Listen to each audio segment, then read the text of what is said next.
蝦頭撞見一個衰男人對你做過衰到貼地嘅事嚟聽下嚟，講嚟。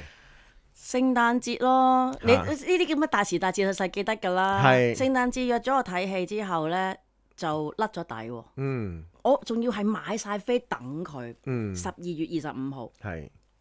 咁我仲記得係即係有隻星，即係馬騮年，唔知啊，都唔係12年前嘅，總之星星咁嘅一出即係好經典嘅戲啦。咁啊買晒飛，然之後我約咗係9:3嘅，9點半開場。咁9:3我再打俾佢，我話你喺邊啊？我喺燒緊嘢食啊咁樣。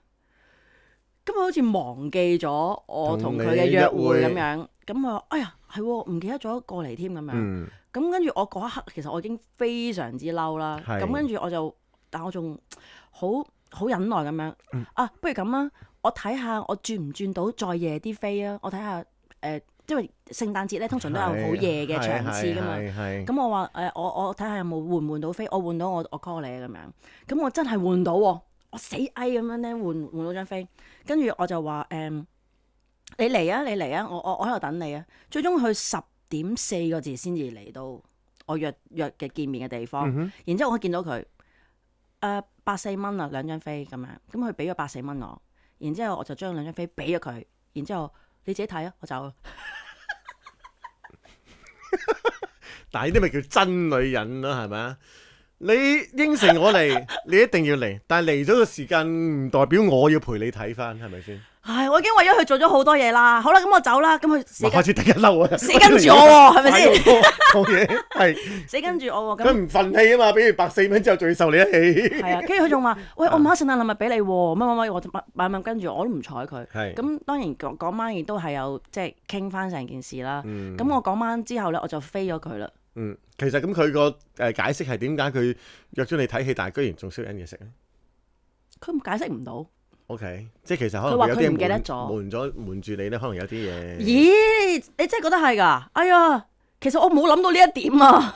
你作為男人，好似係覺得係因為可能有一件件事，即係裏邊其中有個女仔，佢推唔甩，就一定要去到嗰個嘅燒嘢食嗰度，所以佢點樣都要去佢嗰度先。你睇我幾好啊！我仲諗佢，真係有啲苦衷或者算啦。呢啲咪叫濕碎咧？我話你聽，既然你咁對我。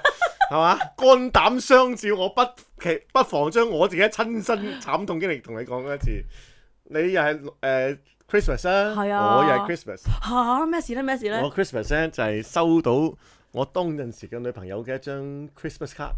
哇，開心啊！即係睇下啦，係咪？一睇，哎呀，跟住佢話佢要。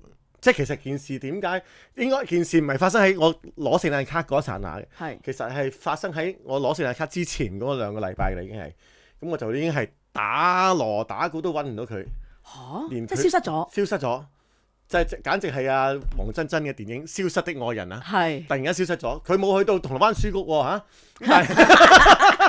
但係話説咧就真係揾佢唔到，揾佢屋企人都死唔話俾我聽佢去咗邊。咁啊，事隔咗2個禮拜之後，佢就寄咗張聖誕卡俾我。我仲記得喺尖東嘅地方去睇呢張嘅聖誕卡。嘅時候，寒風凛凛咁樣打開咁樣。夜風凛凛，喺度睇緊張卡嘅時候，佢就話：我要離開你啦，去 plus 咁樣。又係點解啲人咁衰啊？即係你咁多日可以揀，你要揀喺啲大時大節，你呢一世你都會記得嗰一年嘅呢一個聖誕日，你會做到呢即係呢件事，你永遠都記得啦。點解佢唔可以係即係12月2號咁樣做呢件事？即係可能佢嗰陣時未必可能喺香港咯，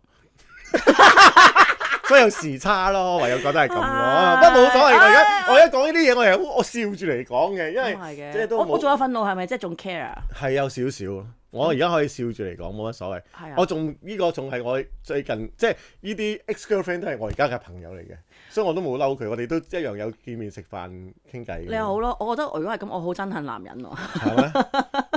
都唔係嘅，我覺得你有冇再見翻你呢個 ex-boyfriend 先？我嗰一刻我發誓，我話我喺你喺我嘅生命裏邊會完全 delete 咁樣。OK。係啊，即係 delete 愛人咁樣就冇咗呢個人。又係電影名嚟。